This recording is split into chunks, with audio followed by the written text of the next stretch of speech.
The coffee cooled in my favorite blue cup while I flipped through the morning news on my tablet. At 72, habits become sacred rituals, and my mornings invariably began with coffee, the news, and checking my email. Outside my Scottsdale home, the sun was already shining.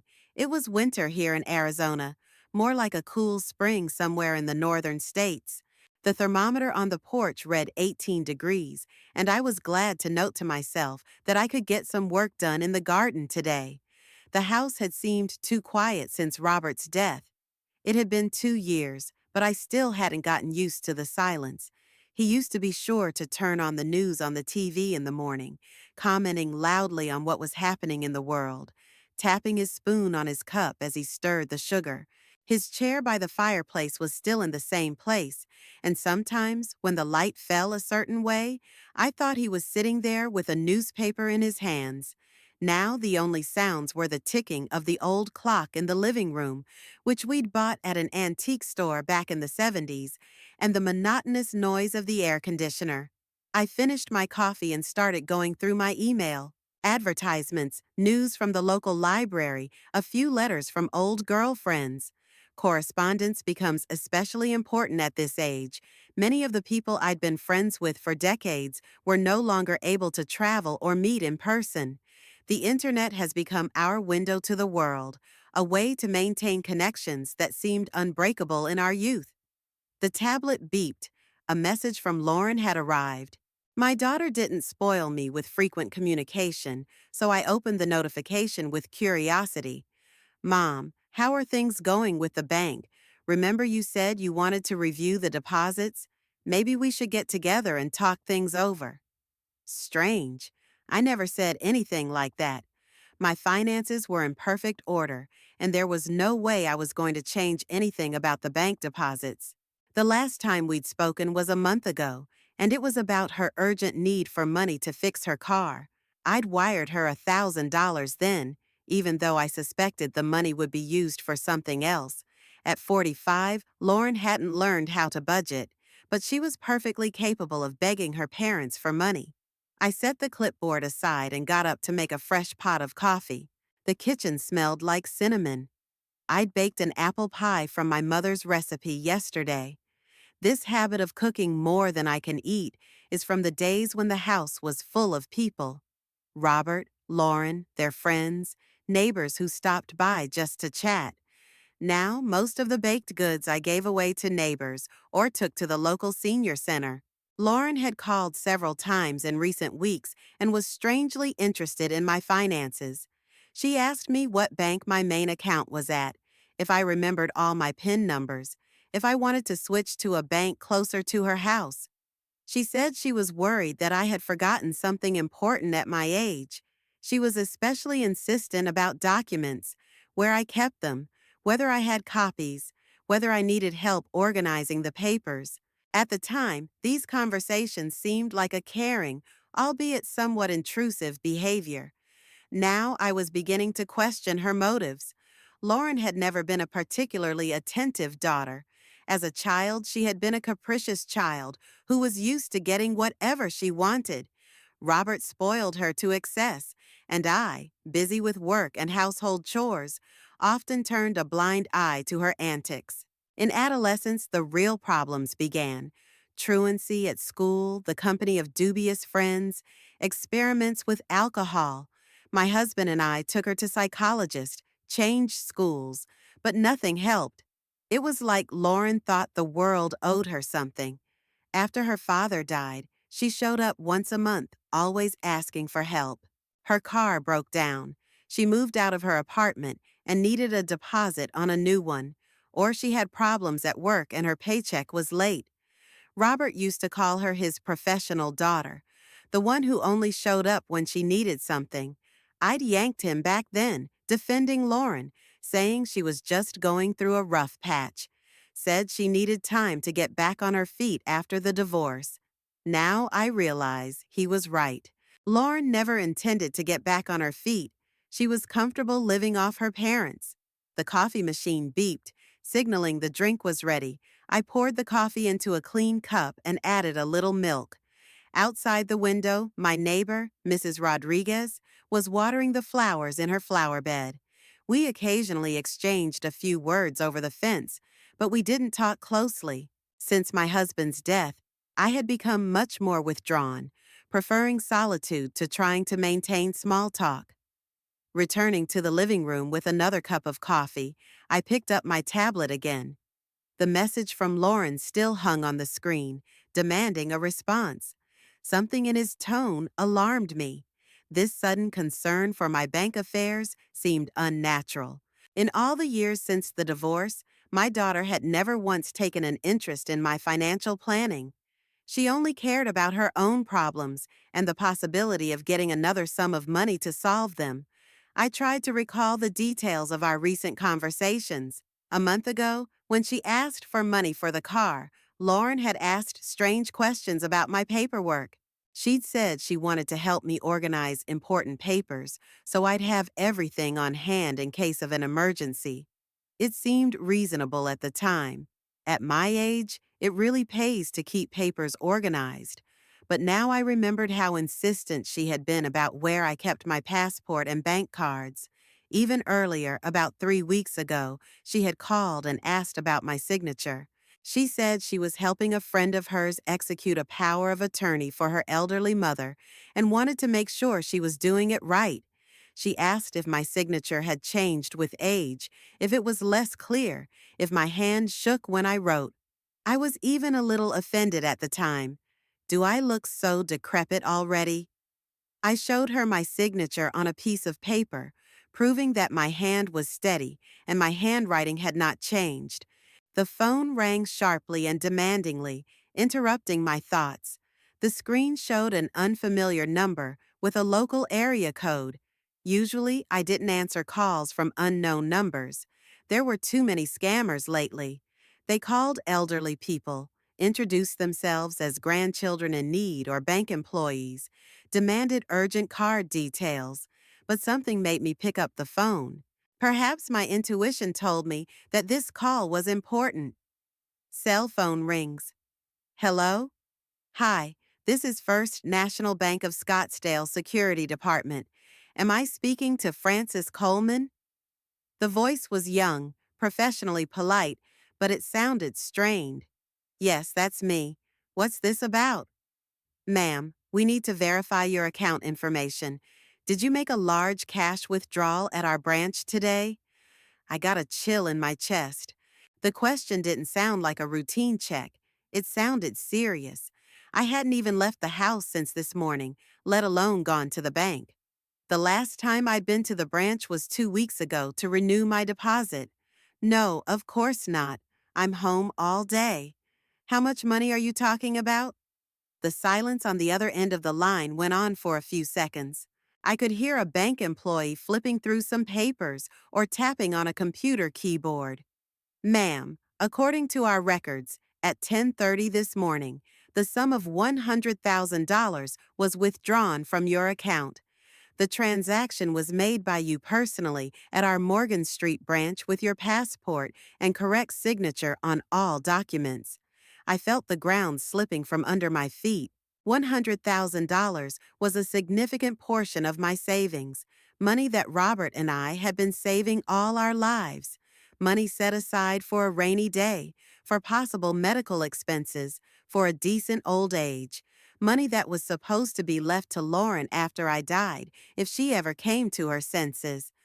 It's impossible, I said, trying to stay calm, though my heart was racing. I haven't left the house. My passport is in the safe. Someone has stolen my money, and you must investigate it immediately. Ma'am, I understand your concern, but the transaction was made after all the necessary documents were presented and properly signed. Our officer thoroughly checked the documents and matched the signature to the sample in the database. Perhaps you simply forgot about this visit. Sometimes in old age, Young man, I interrupted him, and my voice had that steely note in it that Robert called Iron Lady mode. It was an intonation I only used in critical situations, when someone was trying to deceive or humiliate me. I am 72 years old, but my memory is fine. Moreover, my memory is excellent. I remember every penny of my spending and every trip to the bank.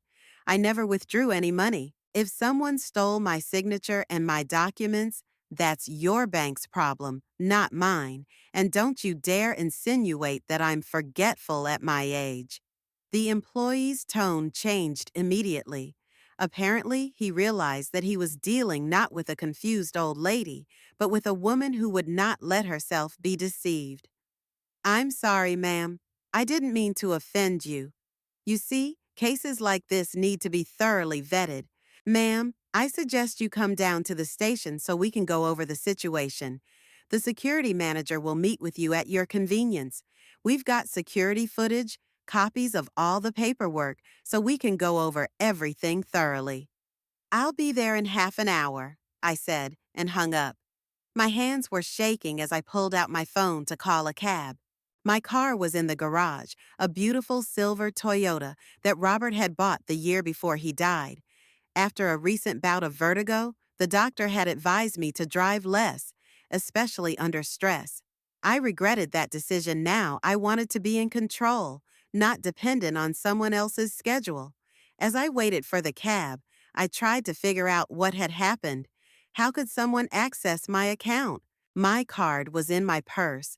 My passport was in my home safe, the combination of which only I knew. I never gave my details to anyone. Never let anyone into the house without supervision. Even the cleaning lady who came once a fortnight, I never left alone. She was always near me or in the next room. The only person who knew about my finances in detail was Lauren. But she's my daughter. She would never, well, why wouldn't she? In the last few months, her behavior had been getting weirder and weirder. These inquiries about banks, her insistence on helping me with my finances, her sudden concern for my memory and the state of my papers. And then there's Lauren's always had a knack for forging signatures. In high school, she had masterfully imitated the handwriting of teachers when she needed to correct grades in her diary. In college, she forged the dean's signature on sick notes. At the time, Robert and I thought it was a childish prank, a sign of cleverness, probably for nothing. I went up to my bedroom and pulled out my best purse, the black leather one I bought for special occasions. Today was definitely a special occasion. I checked to make sure my passport was in the safe, and it was right where it was supposed to be. So either Lauren had a copy or someone had made fake documents. But why?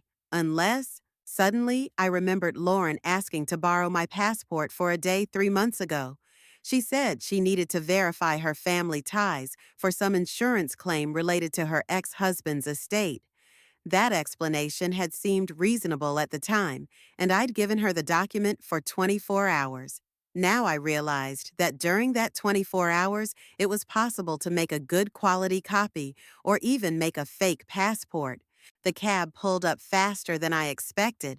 The driver, an elderly Mexican with a kind face and gray mustache, helped me into the car. The back seat smelled of pine-scented air freshener. First National Bank on Morgan Street, I said as I buckled my seatbelt. Having money problems, senora? He asked me sympathetically, looking at me in the rearview mirror. You could say that. Someone stole my savings. Ouch! How could that be? The driver shook his head. There are a lot of bad people out there now. Old people are hunted like animals. My mother-in-law also recently tried to steal money. They called and said that my grandson was in jail and needed collateral. All the way to the bank, I thought about Lauren and how drastically she'd changed since her father died. Colder, more calculating, more cynical. She stopped asking about my health, but she often asked about the size of my inheritance. She said she wanted to help me make a will to avoid tax problems in the future. She suggested that I sign over some of my property to her while I was still alive. They said it would be more favorable from the point of view of taxes. I then waved off these suggestions. I didn't want to think about death, and I didn't have confidence in my daughter's financial literacy. Now I realize that I should have paid no attention to these conversations. Robert had always said that you can't blindly trust even the closest people when it comes to money. Money changes people, Fran, he repeated, even the good and honest ones, and it turns the greedy and selfish into monsters. His words had seemed overly cynical to me at the time. Now I was beginning to understand their wisdom. The bank greeted me with cool, air-conditioned air and the smell of expensive leather upholstery. The main hall wasn't crowded. A few customers were standing in line at the cash registers. A young consultant was explaining something to a couple at the information desk. An elderly man was filling out some paperwork at a table by the window. An ordinary, quiet day. Nothing gave away that the theft of the century had taken place here.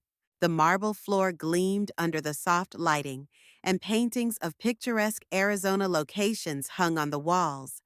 I approached the receptionist, a young woman with perfect makeup and a professional smile. "I need to speak to the security manager right away," I said. "My name is Frances Coleman. I got the call half an hour ago." The receptionist's smile instantly became strained. "Of course, Mrs. Coleman. Mr. Henderson is expecting you. Please come in." She led me across the hall to the elevators, and we went up to the second floor. The corridor was covered with thick carpet in a muted green color, and the walls were decorated with photographs of local landmarks. The receptionist stopped at a door labeled Roger Henderson, Security Manager, and knocked. "Come in," came a man's voice from inside. The office was spacious but gloomy. A heavy oak desk, leather armchairs, bookshelves with volumes on banking law. Behind the desk sat a man of about 45, with thinning hair and a nervous expression. Next to him sat an older woman, full-figured, with a short haircut and an austere suit. "Mrs. Coleman." Henderson stood up, extending his hand. "Thank you for coming on such short notice. This is Barbara Miller, our senior cashier, who handled today's transaction." I shook hands with both of them, noting that Henderson's palm was damp with sweat and Barbara was avoiding a direct look. "Have a seat, please." Henderson pointed to the chair across the table. "Let's go over the situation. I realize this may be troubling, but these kinds of misunderstandings happen." "What misunderstandings?" I interrupted him. "Someone stole $100,000 from my account. And you call that a misunderstanding?"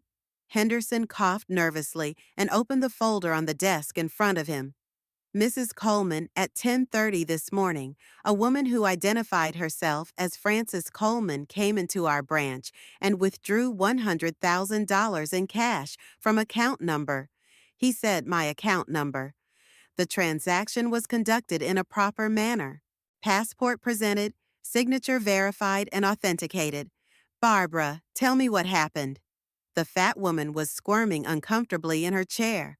"Well, a lady came in, very polite, well-dressed, said she wanted to withdraw a large sum of money to buy a car as a present for her grandson. I asked for her passport. She showed me. Everything was in order. The photo matched. The data was correct." "What photo?" I asked sharply. "Describe what the woman looked like." Barbara was visibly nervous. "Well, middle-aged, about 45, blonde hair, slim, wearing a dark coat, hat on her head." My insides clenched. That description fit Lauren's appearance perfectly. Blonde hair she'd recently dyed, slim figure, age, it all fit.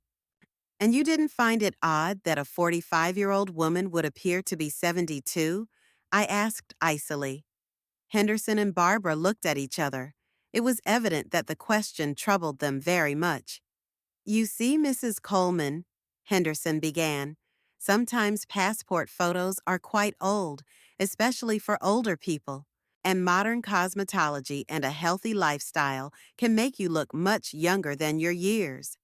Are you saying that you didn't notice the difference between a 45-year-old woman and a 72-year-old woman?" My voice became increasingly steely. "How many years older was the passport photo?" Barbara blushed. "Well, the passport was issued. Let me see. She flipped through some papers 7 years ago, but the photograph was clear, good quality. 7 years ago, I was 65, and even then, I didn't look 45. I took my passport out of my purse and put it on the table. This is my real passport. Compare it with the one you were shown. Henderson took my document and scrutinized the photograph. His face grew even paler. Mrs. Coleman, may I ask you to sign this piece of paper? To compare it with the one on the paperwork this morning. I took the offered pen and wrote my name clearly. Henderson compared my signature with the copy in the folder, and I saw his hands tremble. The signatures? Very similar, he murmured.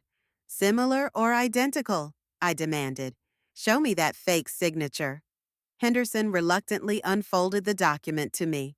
The signature did look like mine. The same curls, the same slant of the letters, the same dash under the last name. But I knew my own handwriting better than anyone, and I could see the subtle differences. Lines too smooth, not enough pressure, a slightly different angle. It was a very good fake, but it was still a fake. Someone had studied my handwriting very carefully, I said, and practiced to reproduce it. It's a professional job. Mrs. Coleman, Barbara interjected, I've been working at the bank for 15 years, and I've never made a mistake with a document. The woman was very persuasive, knew the details of your personal information. What details? I asked immediately.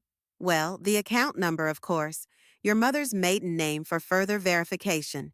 The date of your last visit to the bank. She said she was here 2 weeks ago to renew a deposit, which matched our records.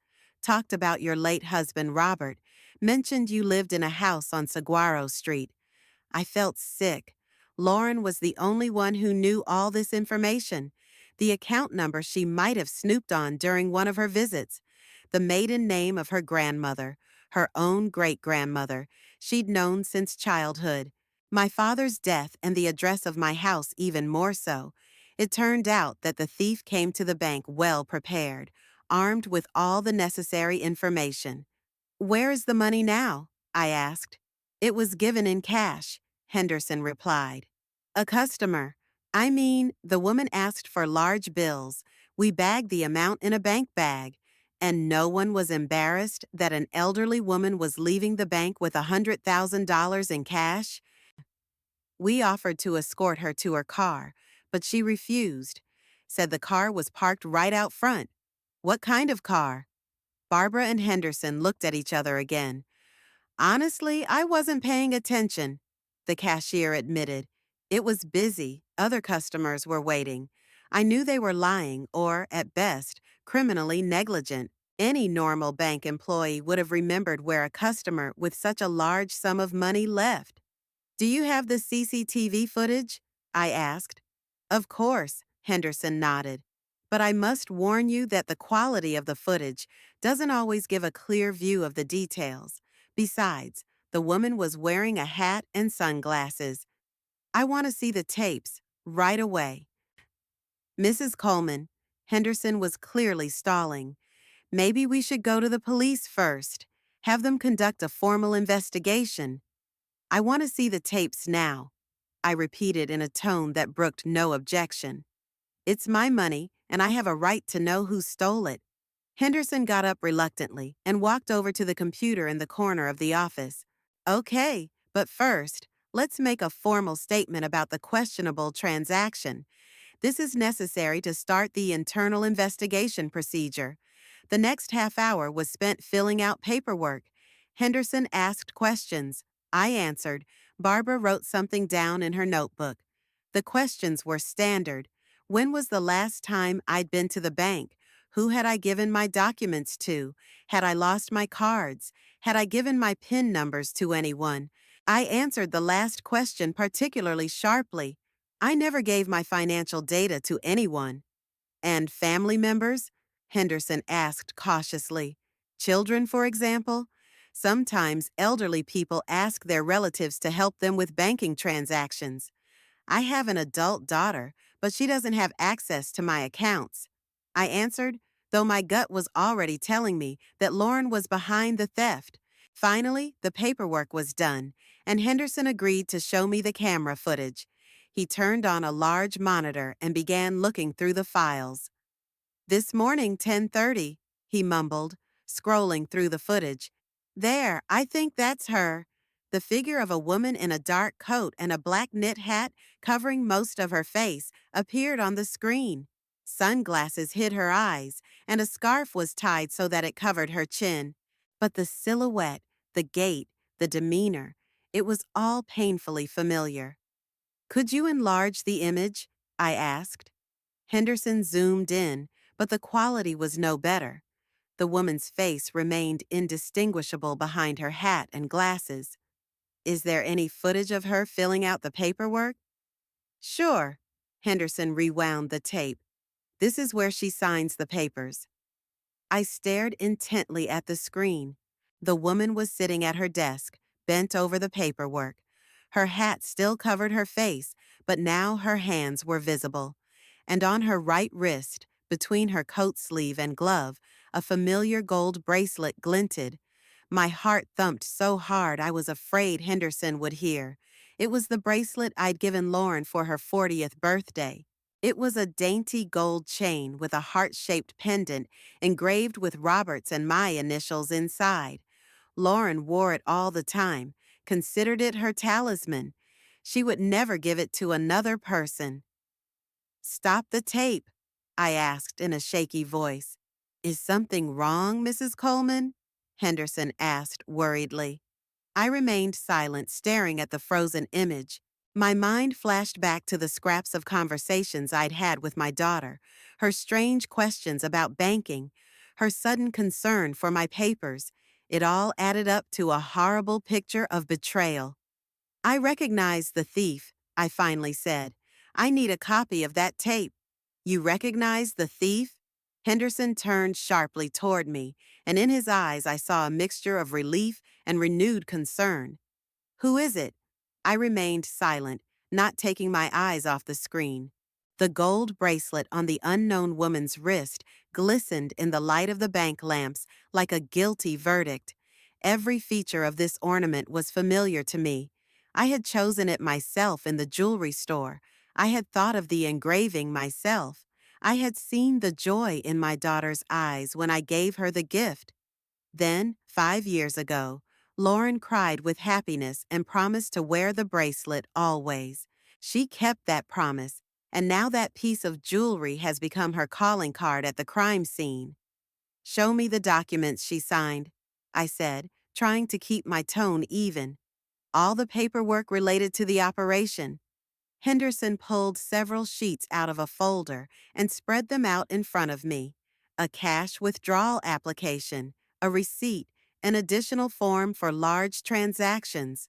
It was all in neat handwriting, very similar to my own, but I could see the differences, which were striking when I compared them closely. "Barbara," Henderson said to the teller, "show Mrs. Coleman a sample signature from our database." The full-figured woman reluctantly opened her folder and pulled out a card with my information on it. On it was my real signature, made when I opened the account many years ago. I put all three samples side by side, my fresh signature, the forged one from today's documents, and the old sample from the database. The differences were obvious to anyone who bothered to compare them closely. The F in the forged signature was too rounded. The curl in the last name was too neat, and the distinctive stroke at the end wasn't sprawling enough. Barbara," I said, raising my eyes to the cashier, "did you really think those signatures were the same?" The woman blushed and started mumbling something about how the signatures looked similar enough, that she had a lot of work to do, that the woman was very convincing. "Persuasive?" I repeated. What exactly was her persuasiveness? The fact that she looked 27 years younger than me? Or that she knew personal information that only my immediate family could know? Henderson coughed nervously. "Mrs. Coleman, I understand your outrage, but our staff acted under instructions." The document looked authentic. The signature had passed the initial verification. Initial verification? I interrupted him. What's a full-blown check? Or is a cursory glance at the documents enough to withdraw $100,000? The silence in the office grew heavy. Barbara studied her hands. Henderson drummed his fingers on the desk. It was obvious that they both realized the magnitude of their mistake and its possible consequences for their careers. Show me the rest of the camera footage, I demanded. I want to see how she entered the bank, how she left, if she was alone. Henderson went back to the computer and started scrolling through the footage from the beginning. The same woman appeared on the screen, entering the main hall of the bank. The time on the tape showed 10 hours and 23 minutes in the morning. She moved confidently, as if she knew well where to go. She walked right up to the information desk, asked the receptionist something, then headed toward the teller machines. Go back to the moment of entry and enlarge the image, I asked. The enlarged shot showed the woman's figure better. A dark blue coat of good quality, expensive leather gloves, an elegant shoulder purse. Even despite the hat and glasses, it was clear that this was a person accustomed to a certain standard of living. His gait betrayed self-confidence, and his demeanor spoke of good breeding. Now it's time to get out, I said. Henderson fast-forwarded the tape. The woman was leaving the bank at 11 hours and 7 minutes, carrying a small bank bag. She moved as calmly and confidently as she had when she entered. No signs of nervousness or hurry. Do you have cameras in the parking lot? I asked. We do, but they only cover part of the lot, Henderson replied. Let's see if she's in the frame. He opened the external camera files. The footage from the parking lot showed the woman heading toward the back row of cars, but then hiding behind a large SUV. A few minutes later, a dark car, a sedan, possibly a Honda or Toyota, pulls out from there. The license plate was not distinguishable because of the distance and the quality of the recording. Could you print out the footage with a better image of this woman? I asked. Sure, but I'd need a request from the police for an official investigation, Henderson replied. This is for my personal use. I'm entitled to a copy of the records relating to the transactions in my account. While Henderson fiddled with the printer, I studied the documents again. The withdrawal application listed the purpose as to purchase an automobile. Standard wording that didn't raise suspicion. In the column Method of Receiving Money, there was a mark cash, and in the notes of the cashier, there was a record. The client asked for large bills. The operation was approved by the shift manager. Who was the shift manager? I asked. James Wilson, Henderson replied. But he's not here today. He's working tomorrow morning. So Barbara was approved to issue that amount of money? Yes, transactions over $50,000 require manager's approval. I said to the teller, Barbara, can you tell me more about the approval process? What exactly did you tell Mr. Wilson? The woman was visibly nervous. Well, I told him the client wanted to withdraw $100,000 in cash. I showed him the paperwork, the signature. James looked at it and gave the okay. Did he have any personal contact with this woman? No, he just saw her from a distance. She was sitting at my counter, filling out paperwork. And he wasn't embarrassed by the client's age? Barbara blushed even more. To be honest, we discussed it. James said the lady looked very good for her age, thought she might have had plastic surgery. I felt rage boiling up inside me. It turns out that both the manager and the cashier saw the age discrepancy, but chose not to look further into the verification. It was easier for them to assume that a 72-year-old woman looked 45 thanks to plastic surgery than to scrutinize her ID. Do you have procedures for additional identity verification for major surgeries? I asked. Henderson coughed awkwardly. We do, of course. Control questions, additional background checks. But the woman answered all the questions correctly. What kind of questions did you ask? Mother's maiden name, date of last visit, Residential address, Barbara listed. All the answers matched our records. I mentally cursed myself for ever telling Lauren family stories. My mother's maiden name was no secret. Lauren had known it since she was a little girl because it was her own great-grandmother's name. The address of the house was all the more no secret, and my daughter could get information about the last visit to the bank simply by asking me in conversation. "The printer's ready," Henderson said, handing me several sheets of printed frames. I scrutinized the images. One of the frames showed a woman sitting at the counter, filling out paperwork. Her hat was slightly pushed back, and part of her profile was visible. The shape of her nose, the line of her chin, all reminded me of Lauren. In another shot, she was standing at the entrance, and there was a better view of the figure. Her height, her build, her demeanor, everything matched what I knew about my daughter. But what struck me most was the shot of the woman signing the documents. The bracelet was clearly visible, and I could even see the engraving on the pendant. My initials and Robert's initials, FK and RK, were clearly legible. "I need an official copy of all the paperwork on this operation," I said, "and a written statement that the signatures are not identical." "Mrs. Coleman," Henderson began cautiously, "that would require the expertise of a handwriting expert. It would take time. Then request an examination immediately, at your expense, of course." "Of course, the bank will cover all the costs of the investigation," the manager agreed hastily. I got up from the chair, folded the printouts, and put them in my purse. "I want to speak to the branch manager," I said. "Mr. Harmon is in a meeting right now, but I can make an appointment for tomorrow." "No, today, now. I've had $100,000 stolen because of your employee's negligence, and I want an explanation from management." Henderson was clearly confused. He realized that the situation was out of control and that excuses were not an option. "I'll get Mr. Harmon right away," he muttered, reaching for the phone. While he spoke to the director, I looked over the paperwork again. There was a phone number on the form the thief had filled out. I compared it to my records. It was my home number. So the woman was prepared to take a call from the bank, if one came in. Either she planned not to answer the phone all day, or she was counting on being able to impersonate my voice on the phone. "Mr. Harmon will be free in 10 minutes, Henderson said, hanging up.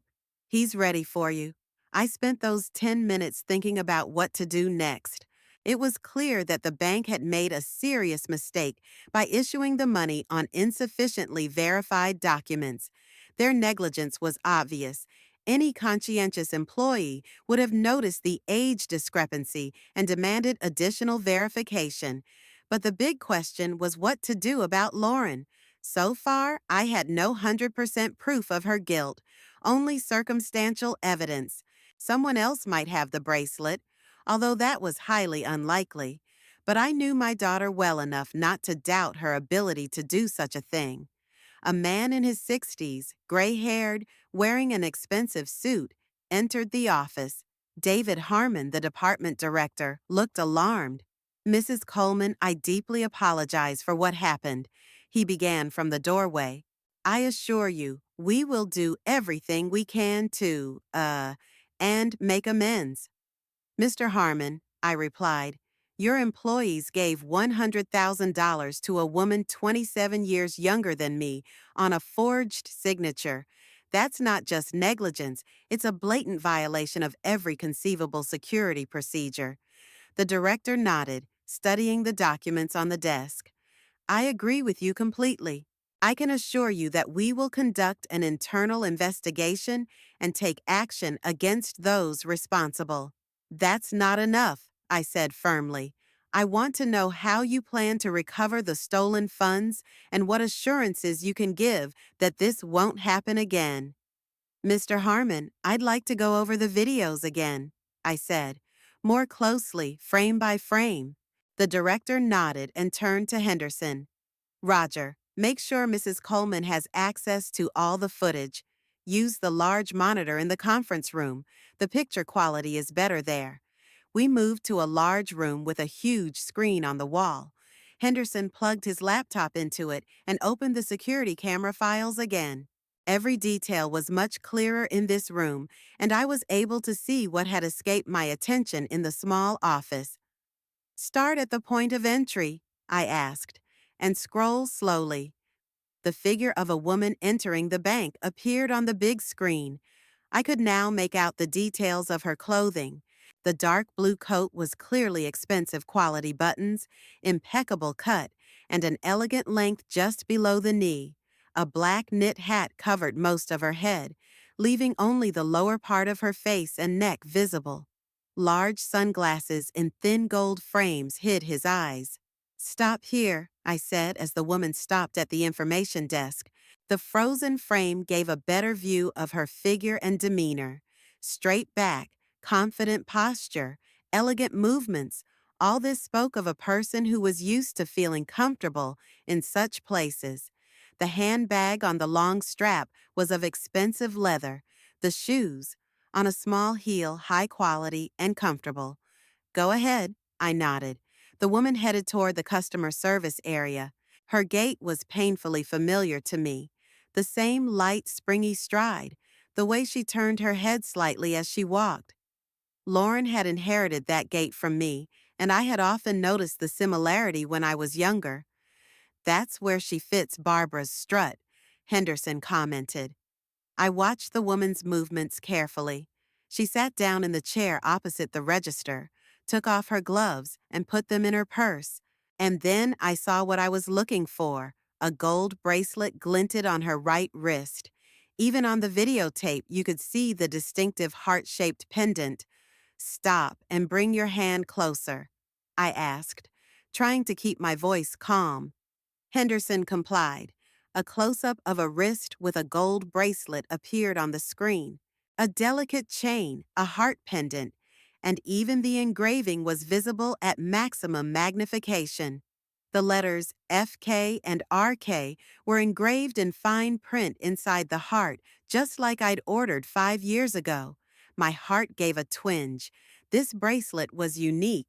I ordered it in a special workshop, chose the shape of the pendant, thought up the engraving. No two bracelets like it existed, and Lauren treasured this gift, never took it off, said that it brings her luck. "Could you make a high-resolution print of this shot?" I asked, hoping the tremor in my voice wasn't too noticeable. "Sure," Henderson replied, making a note in his notebook. "Continue browsing," I said. The woman took the documents out of her purse and handed them to the cashier. Her hand movements were quick and confident, no sign of nervousness. She was clearly well prepared for this transaction and felt safe. Barbara took the documents, studied them, wrote something down on the computer. Then the cashier went to the manager's desk, apparently to get permission to disburse a large sum of money. The woman remained seated in the chair, calmly waiting. She did not even look around, did not show any signs of anxiety. Such behavior could speak either of complete confidence in the success of the operation or that the man really thought himself entitled to withdraw this money. "This is where she fills out the application," Henderson said as the signing scene appeared on the screen. I leaned closer to the screen. The woman picked up a pen and began to write. Her handwriting was neat, and the letters were carefully written, unhurried.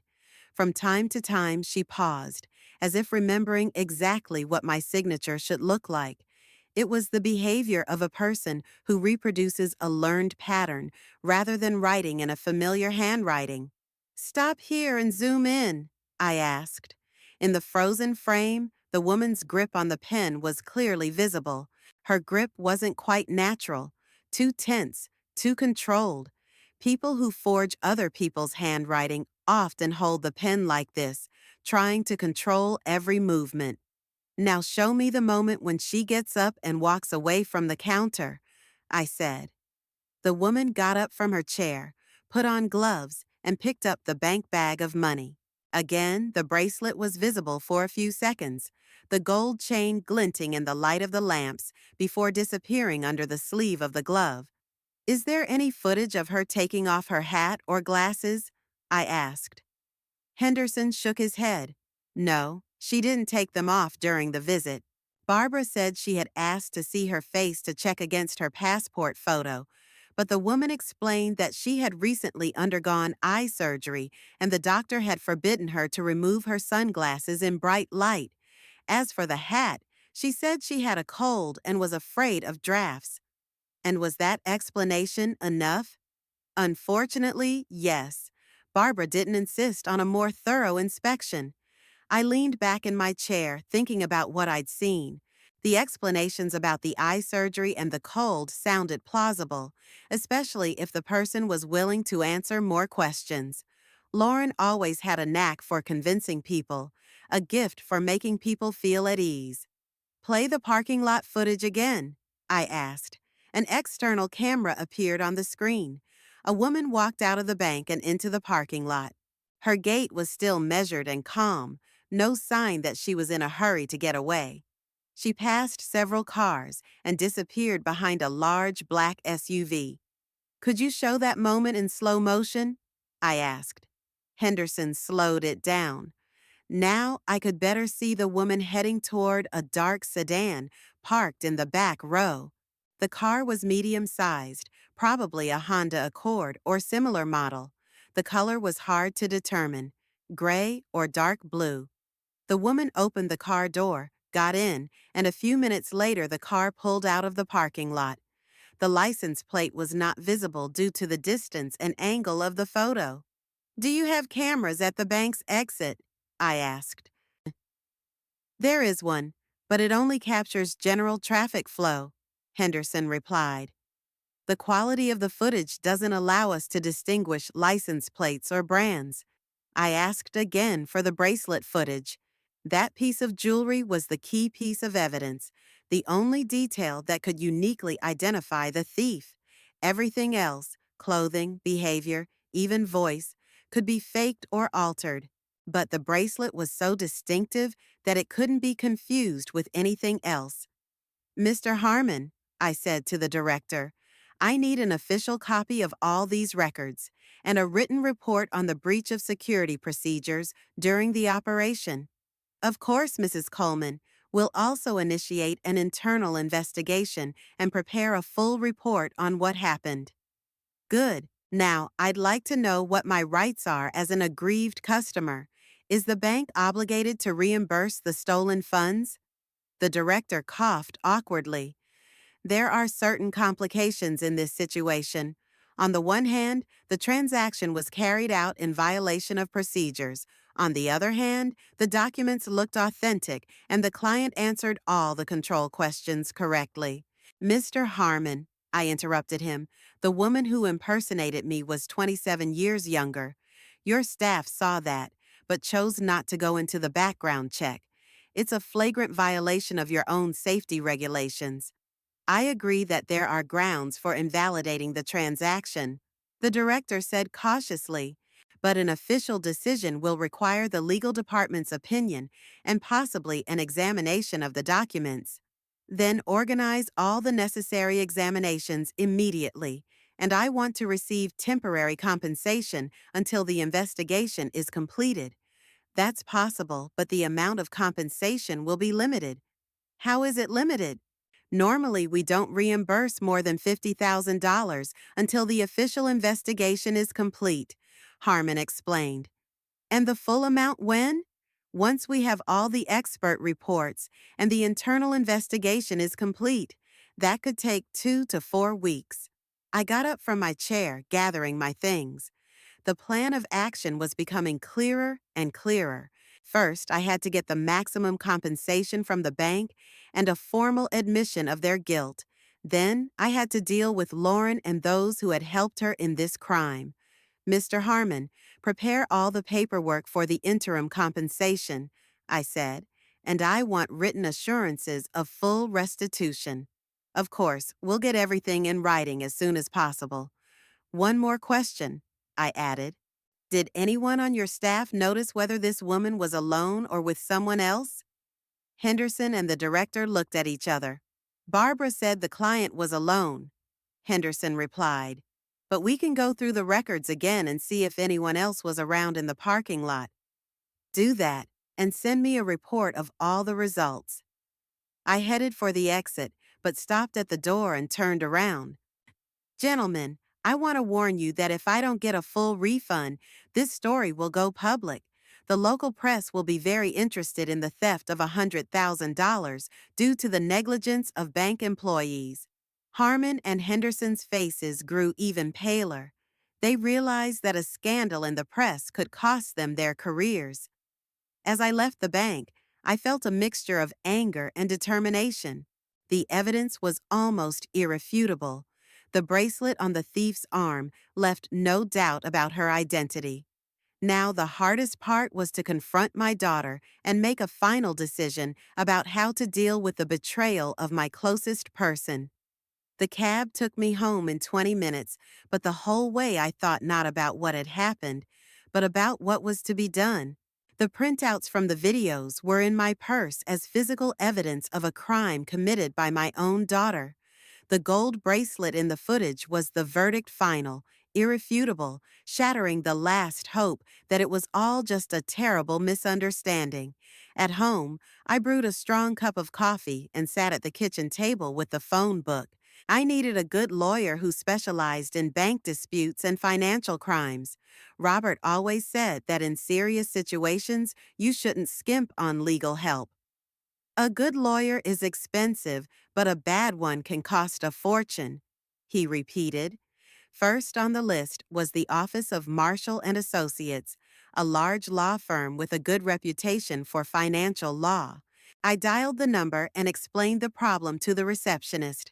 The woman on the other end of the line immediately became more attentive when she heard that $100,000 had been stolen.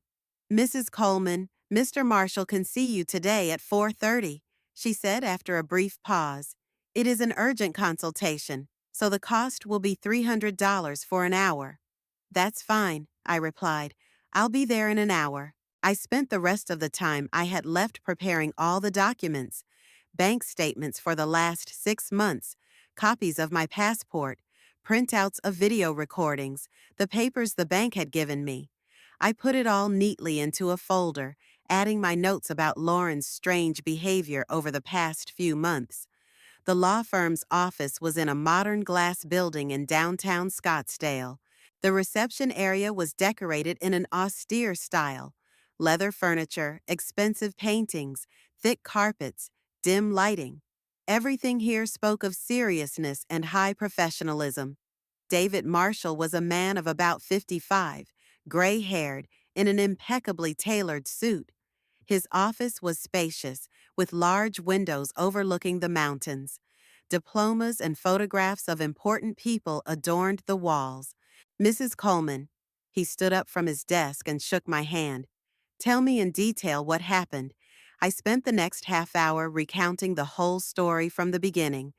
Lauren's strange phone calls, the morning call from the bank, the visit to the branch, the videotapes, and the discovery of the bracelet.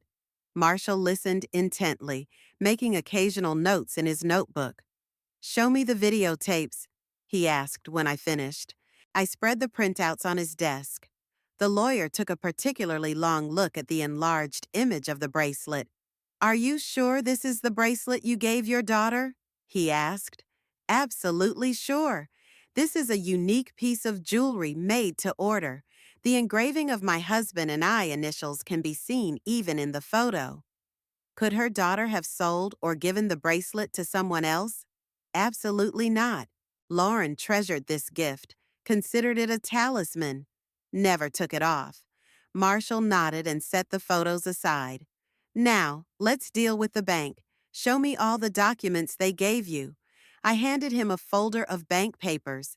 The lawyer scrutinized the withdrawal application, the teller's receipt, and copies of the forged documents. It's obvious that the bank violated its own security procedures, he said after a few minutes. Issuing a large sum of money to a person whose age clearly doesn't match the documents without further verification is gross negligence. So are they liable to pay damages? Absolutely. Moreover, you have the right to claim compensation for moral damage and reimbursement of all expenses related to the investigation of this case. I felt my resolve growing inside me. The bank had to pay not only for its negligence, but also for the humiliation I had suffered. What should be the amount of compensation? I asked. Given the circumstances of the case, I'd recommend a full recovery of the amount stolen, plus 50% for emotional distress, Marshall said. That's $150,000, plus all legal fees. And if the bank refuses, then we'll sue. With this evidence, the case is guaranteed to be won. Moreover, the publicity will force the bank to agree to a settlement even before the trial. The lawyer opened a new folder and started taking notes. Now, as for your daughter, this is a more complicated situation. You have reason to suspect her of theft, but there's not enough direct evidence yet for a criminal case. The bracelet on the videotape isn't direct evidence? Unfortunately, no. The defendant's attorney can argue that the bracelet was stolen or lost, that the recording shows another person wearing similar jewelry. You need more evidence. What kind of evidence? Witness statements, evidence that she had access to your records, financial motives for the crime, maybe phone records or correspondence. I've been thinking. Lauren did have access to my documents. 3 months ago, I'd given her a passport for a day. Financial motives were obvious, too. My daughter was in constant need of money, and her strange questions about banking in recent weeks now seemed like preparation for a crime. Mr. Marshall, I said, I want to be as tough as I can, with the bank and with my daughter. I understand how you feel, but I suggest you focus on the bank first. It's a simpler case, and the results are guaranteed. As for the daughter, think carefully. A criminal case against your own child. She stole $100,000 from me, I interrupted him. After that, she's not my daughter. Marshall nodded, seeing my determination. Good. Then here's a plan of action. First, I'll send the bank a formal complaint demanding a full refund. I'll give them 7 days to respond. If they refuse, we'll sue and organize a media campaign. And the daughter? I recommend a private investigation first. Hire a detective to gather more evidence, and then, if there's enough evidence, file a police report. How much would that cost? My services are $300 an hour. A private detective is about $200 a day, plus expenses. In total, I'm guessing $5,000 to $7,000 for a full case. That's reasonable. When can you start? Today. I'll prepare a claim for the bank and send it out tomorrow morning, and you can meet the detective the day after tomorrow. Marshall opened his notebook and wrote down a phone number. This is Tom Rivera, an excellent private investigator. Specializes in family and financial crimes. You can tell him you're referring him to me. I took the card and put it in my purse. Mr. Marshall, there's just one more question. Can I block my daughter's access to the inheritance? Of course you can. A will can be changed at any time. In fact, if she's proven to have committed a crime against you, that would be legal grounds for disinheritance. Then prepare a new will, too. This will require additional time and counseling. You'll need to determine who gets the property instead of your daughter. I've been thinking. I had no close relatives. My friends were mostly elderly people, too. Maybe I should have thought about charity. A local library, a senior center, an animal shelter. Let's leave that question open for now, I said. Let's deal with the theft first. That makes sense. Then we'll start by filing a claim with the bank and finding a detective. The lawyer drew up a brief agreement to represent me, and I signed it, leaving a deposit of $2,000. Mrs. Coleman, Marshall said in parting, can I give you one piece of advice? Don't make final decisions about your daughter in a state of anger. Wait until we have all the facts. Mr. Marshall, I replied, I'm 72 years old. It's rare to make rash decisions at that age. Lauren had crossed a line that shouldn't be crossed. No amount of explaining or apologizing was going to fix that. Walking out of the lawyer's office, I felt strangely relieved. The plan of action was in place. The professionals were on the case. Now, all that was left was to wait for the results and be ready for the final conversation with my daughter, a conversation that would put an end to our relationship. On the way home, I thought about how drastically my life had changed in one day. In the morning, I had been a lonely but relatively quiet widow who trusted her only daughter and held family ties sacred. Now I was turning into a woman ready to wage war against the person closest to me. And the strange thing was, that prospect did not frighten me. On the contrary, I felt a surge of energy I hadn't felt in years. The next morning, Marshall emailed me the text of the claim to the bank. The document was written in strict legal terms that left no room for ambiguity. The lawyer demanded full restitution of the stolen money, $50,000 in moral damages, and all legal expenses. The total amount of the claim was $170,000. The claim detailed violations of banking procedures, lack of proper verification of the client's age, superficial comparison of signatures, ignoring obvious signs of document forgery. It was particularly emphasized that the age difference between the real account holder and the imposter was 27 years, which could not go unnoticed in the diligent performance of her duties. The last paragraph contained an ultimatum. The bank was given 7 working days to fully satisfy the claims. Otherwise, the case would be taken to court, and the media would be simultaneously informed about the blatant negligence of the employees of the financial institution. I reread the document twice, making minor edits, then sent it back to my lawyer for finalization. Marshall assured me that the claim would be delivered to the bank the same day by courier with a return receipt. 2 days later, there was a call from Harmon, the bank's branch manager. His voice was anxious. "Mrs. Coleman, we've received a claim from your attorney. Could we meet to discuss a possible settlement?" "My attorney is handling all negotiations," I replied dryly. "You can contact Mr. Marshall." "I understand, but perhaps we could find a mutually agreeable solution without involving lawyers." "Mr. Harmon," I interrupted him, "your bank gave my money to the first person it met because of the criminal negligence of your employees.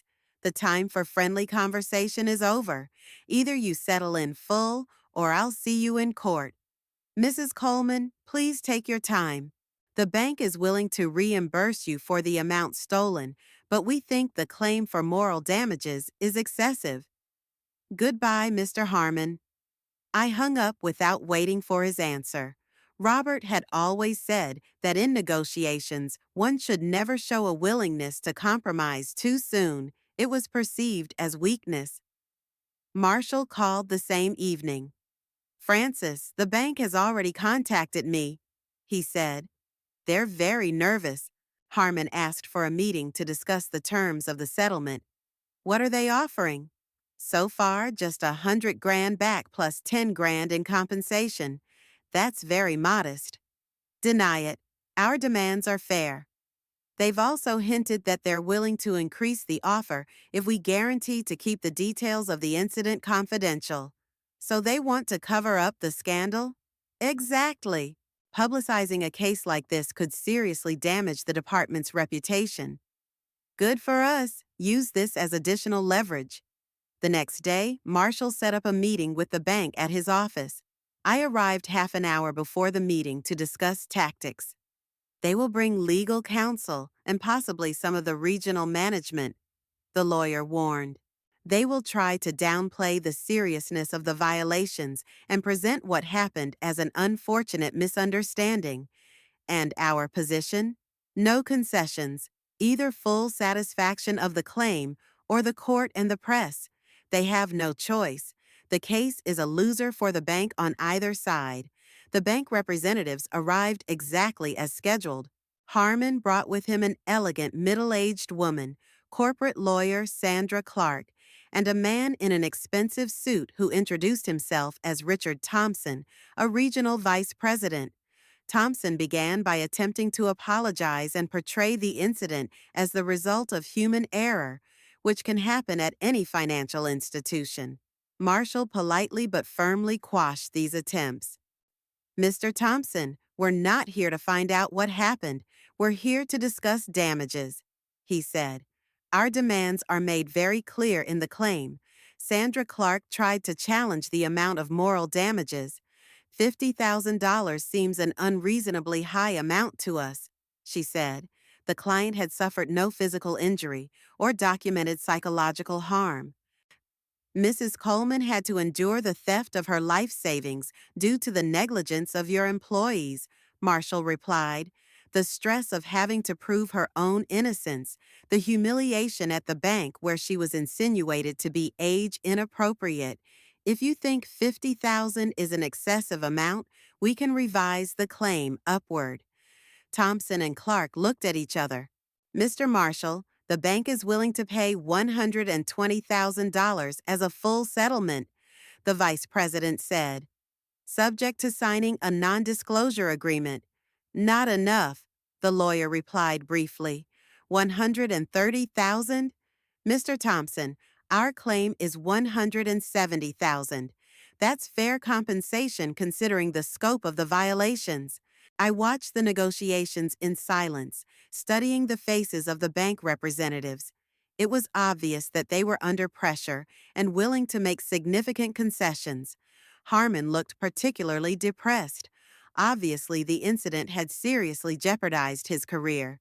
Clark suggested a break for counseling. The bank representatives went out into the hallway, while Marshall and I stayed in the office. They're more scared than I expected, the lawyer said.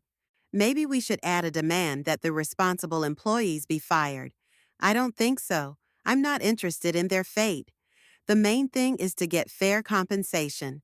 When negotiations resumed, Thompson made a new offer. $150,000 plus a written apology from the bank management. $170,000, as stated in the complaint, Marshall replied adamantly. We are not bargaining for fair compensation. Mr. Marshall, Clark interjected, would your client be willing to give her opinion on the amount of compensation? All eyes turned to me. I met them calmly. My opinion is very simple, I said. Your bank stole my money. Yes, stole it, because disbursement of funds with forged documents is theft.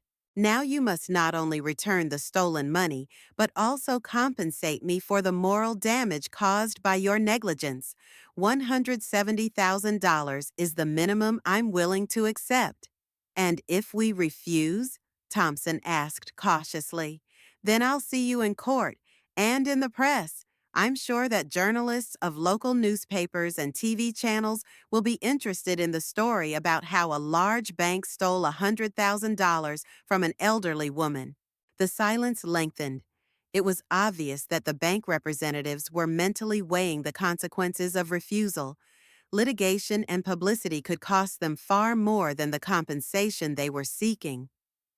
All right, Thompson said at last.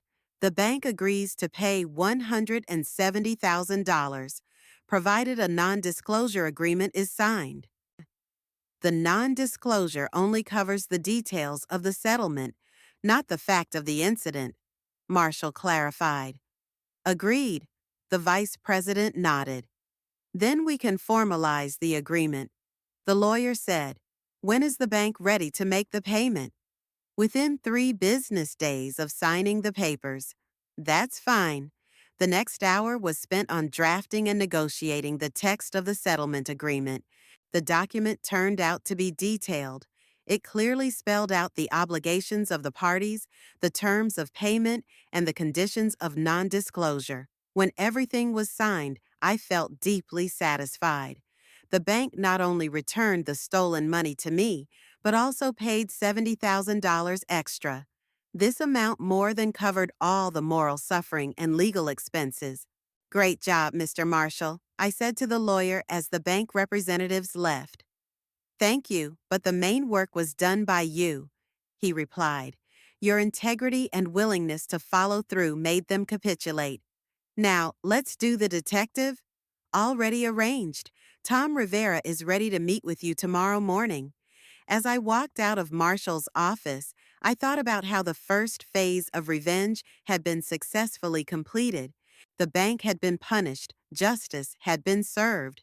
Now Lauren had to be dealt with, and that would be a much more painful but no less necessary part of the retaliation. Tom Rivera was a man in his 50s, stocky, with shrewd gray eyes and quiet manners. His office was located in a small building on the edge of the business district. Modest but functional. Diplomas of private investigative work and a few photographs, apparently of places of employment, adorned the walls. Mrs. Coleman, he said after reviewing the case file, you have some pretty serious suspicions.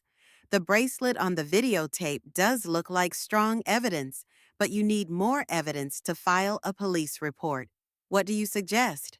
Conduct surveillance on your daughter. Examine her financial situation. See if she has made any major purchases or spending sprees in recent days. We also need to determine if she was in Scottsdale the day of the theft. How long will that take? A week? 10 days tops. My fee is $200 a day plus expenses. I agreed, and Rivera got to work right away. The first results came in 3 days later. The detective discovered that Lauren had indeed been in Scottsdale on the day of the theft. Her car had been picked up by street surveillance cameras near the bank around the time of the robbery. Moreover, it turned out that the day after the theft, my daughter had made a cash deposit of $90,000 into her bank account. She apparently spent the remaining $10,000 on current needs. When Rivera provided me with a full report with photos and bank records, I knew it was time to act. There was more than enough evidence to talk to my daughter. I called Lauren on Saturday morning. Mom? She sounded surprised. Is something wrong? I need to talk to her. Come to my house. It's not convenient right now. Maybe next weekend?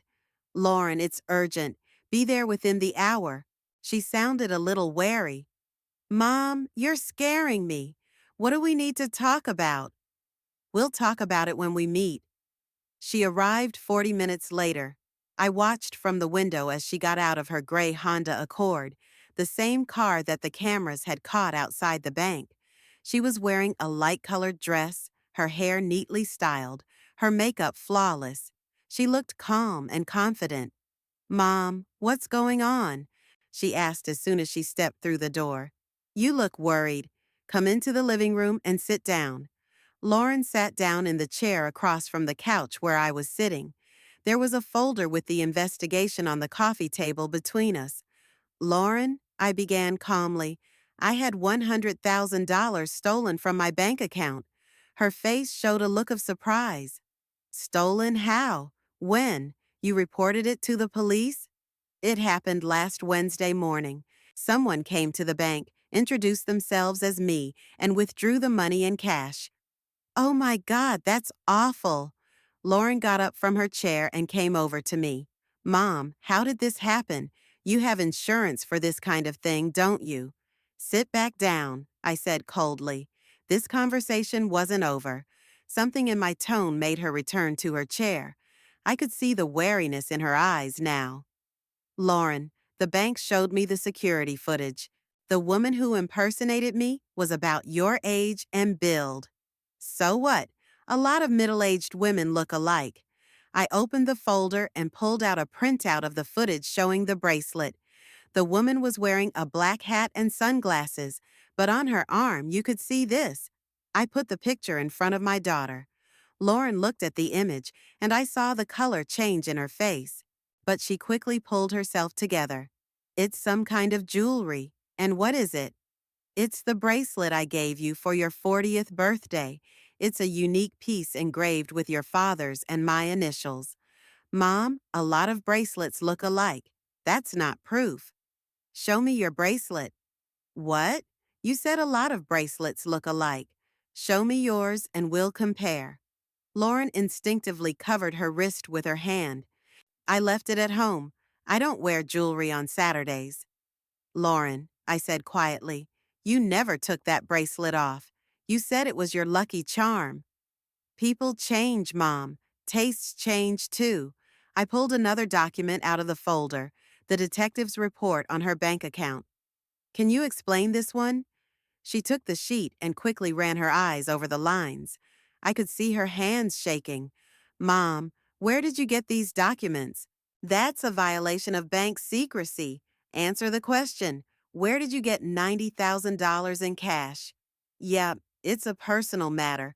Maybe somebody paid me back an old debt. Who did? It's, uh, it's a complicated situation. I don't want to give you the details. Lauren, stop lying. You stole that money from me. She got up out of her chair. Mom, are you accusing me of stealing? Your own daughter? Yes, I am, and I have irrefutable proof. I laid the rest of the evidence on the table.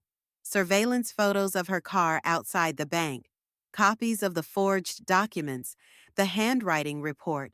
Lauren studied the documents in silence. It was obvious she was thinking feverishly, trying to find an explanation or an excuse.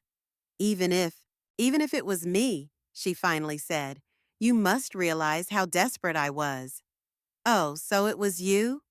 Mom, I have a huge debt. Credit cards, loans. I was being threatened by debt collectors. I didn't know what to do. So, you decided to steal from your own mother? Not steal. She got angry. Borrow. I was going to pay the money back as soon as I solved my problems. You borrow money with the owner's permission, and you committed theft with forged documents. Mom, don't be such a stranger. It's family money. When you die, I'll get it anyway. That phrase struck me more than any other. It was the essence of Lauren's attitude toward me, not as a living person, but as a source of future inheritance. So, you're already planning my death? I asked icily. No, of course not. It's just, I just thought I could get the money back before you noticed. And how were you going to pay it back? You don't have that kind of income. I thought I'd get a better job, take out a loan. Lauren, you're already in credit card debt. No one's going to give you another 100 grand. She fell back in her chair and put her hands over her face. Mom, I know what I did was awful, but I'm your daughter. Can't you forgive me? Forgiveness has to be earned. Start by returning the money you stole. It's gone. I paid off my most urgent debts. So you spent my life savings on your debts, and you weren't even gonna pay me back. I was. I just don't know how yet. I got up and went to the window. Outside the window, the wind rustled the leaves of the old maple tree Robert had planted 20 years ago. He'd said then that the tree would outlive us and make grandchildren happy. But we never had grandchildren, and our daughter was a thief. Lauren, I said without turning around, you've crossed a line from which there's no turning back. Mom, give me a chance to make it right. How? How do you plan to fix the theft of $100,000? I'll find a way. I'll get 2 jobs. I'll save money. At your income, it'll take you 15 years to save that much, and that's assuming you save $7,000 a year. I turned to face her. Lauren, I'm making a final decision. You are no longer my daughter. Tomorrow I'll change your will and disinherit you. And the day after that, I'll file a police report on you. She's pale. Mom, you can't do that. I'm the only close person you have left. Close people don't steal from each other. You've become a stranger to me. Who will you leave your inheritance to? You have no one else. That's my problem, not yours. Lauren stood up and headed for the exit, but stopped at the door. Mom, think again. Are you really willing to destroy our family over money? You destroyed our family when you decided to steal $100,000 from me. The door slammed shut behind her with such a crash that the glass in the windows shook. I was alone in the living room, where, until 5 minutes ago, The woman I had considered my greatest happiness 45 years ago had been sitting. On Monday morning, $170,000 from the First National Bank of Scottsdale arrived in my bank account. Notification of the transfer came to my phone at 10:30 while I was drinking my morning coffee and perusing the local newspaper. The amount looked impressive, more than I had before the theft. The bank had paid dearly for the negligence of its employees. I called Marshall to confirm receipt of the money. "That's great, Francis," the lawyer said. "The bank case is closed. Let's go after your daughter." Detective Rivera has prepared a comprehensive evidence package. It's more than enough for a criminal case. When can we file a report? Today. I've already contacted Detective Williams in economic crimes. He's ready to see us anytime. Then I'm on my way to your office. An hour later, Marshall and I headed to the Scottsdale PD building. Detective Williams was a man in his 40s, professional and soft-spoken. He scrutinized all the case files, videotapes, bank records, the private investigator's report, the handwriting report. "The case is strong," he said at last. "Stealing a large sum of money using forged documents is a serious crime. With that kind of evidence, the defendant is looking at 3 to 7 years in prison." "How long will the investigation take?" I asked. "Formalities, a week or two. I can make the arrest tomorrow, as soon as I get the prosecutor's authorization. I signed a criminal complaint against Lauren Hunter, which was her last name after the divorce. It was odd to write that name on a document that dealt with theft and forgery. 45 years ago, I had first written that name on my birth certificate with boundless joy. Now, that same name was on a criminal complaint. "Mrs. Coleman," the detective said, "I should warn you that your daughter will probably try to contact you after her arrest, asking for help, possibly threatening you, or trying to elicit pity. Are you psychologically prepared for that?" "I am," I answered without hesitation. "The decision is final." From the police station, we drove to the notary's office to draw up a new will. Marshall had drafted a document in advance in which all of my assets would go to 3 charitable organizations: the local public library, a senior center, and an animal shelter. Each received an equal share. The notary, an elderly woman with a kind face, read the will carefully. "Mrs. Coleman, is this your final will?" she asked. "Do you have any close relatives?" "I have a daughter, but I am deliberately disinheriting her," I answered calmly. "She has committed a crime against me." "I see. Then I need to fix in the document that you are in your right mind and take this decision voluntarily." The procedure took about an hour. The will was drawn up in 2 copies. One was left with the notary, the other I took with me. Now Lauren could not officially claim a penny of my property. That evening, Detective Williams called me.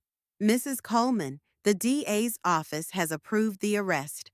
We'll be holding your daughter tomorrow morning. Prepare for the possibility that she may try to contact you from the detention center."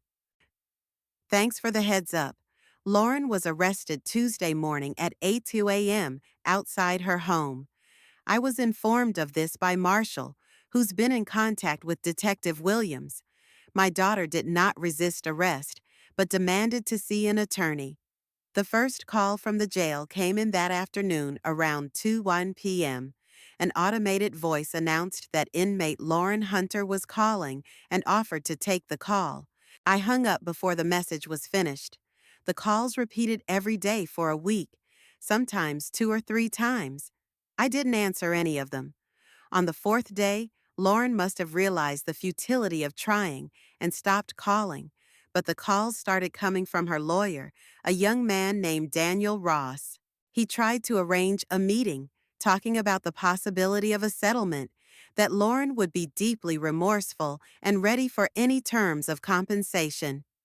"Mr. Ross," I said during one of these conversations, "I've already been compensated by the bank, and a crime against the law must be punished according to the law. But it's your daughter, Mrs. Coleman. Aren't you prepared to give her one last chance?" She's had that chance for 45 years. She won't get another chance. Lauren is very upset about breaking up with you. She says losing her mother is worse than prison. Let her worry about it. Maybe it'll teach her not to steal from her parents. 3 weeks after her arrest, Lauren agreed to a plea bargain. Her lawyer got a reduced sentence in exchange for a guilty plea. Instead of 7 years in prison, she received 3 years probation with mandatory community service and a $20,000 fine. Detective Williams called me to inform me of the outcome. The court also ordered the defendant to undergo a course of psychological rehabilitation, he added, and prohibited any contact with you without your written consent. Great, I said. She'll never get that consent. The whole process was completed by mid-December. Lauren was released on her own recognizance with the condition that she report weekly to her handler. She never called or tried to see me again. Perhaps she finally realized that the bridge between us had burned completely. On New Year's Eve, I sat in the living room with a glass of good wine, which I was saving for a special occasion. Such an occasion had come. The year had ended with a complete victory of justice. The bank was punished with a ruble. My daughter was punished by the court. My inheritance was protected from encroachment. Outside the window, snow, rare for Arizona, was falling. The white flakes slowly descended to the ground, turning the familiar landscape into something fairy tale and unreal. Robert loved snow and always regretted that it was so rare in Scottsdale. I raised my glass toward his chair by the fireplace. Robert, you were right, I said aloud. You can't blindly trust people when it comes to money, even those closest to you. The silence of the house no longer seemed oppressive. On the contrary, there was a special value in it, the peace of a man who no longer had to endure betrayal and lies for the sake of a phantom family bond. At 72, I had finally learned to distinguish between true intimacy and self-serving use. An expensive lesson, but a necessary one. On the coffee table lay a brochure for a senior center, one of the heirs to my estate. It offered art classes, a literary club, trips to interesting places. Perhaps it was worth trying something new. After all, there were many years ahead of me, and it would be foolish to spend them regretting the past. The snow outside the window was getting thicker. By morning, the whole of Scottsdale would probably be a white fairy tale. And I'd wake up in a house where no one else would pretend to be a loving daughter for the sake of a future inheritance. It was the best New Year's present I could give myself.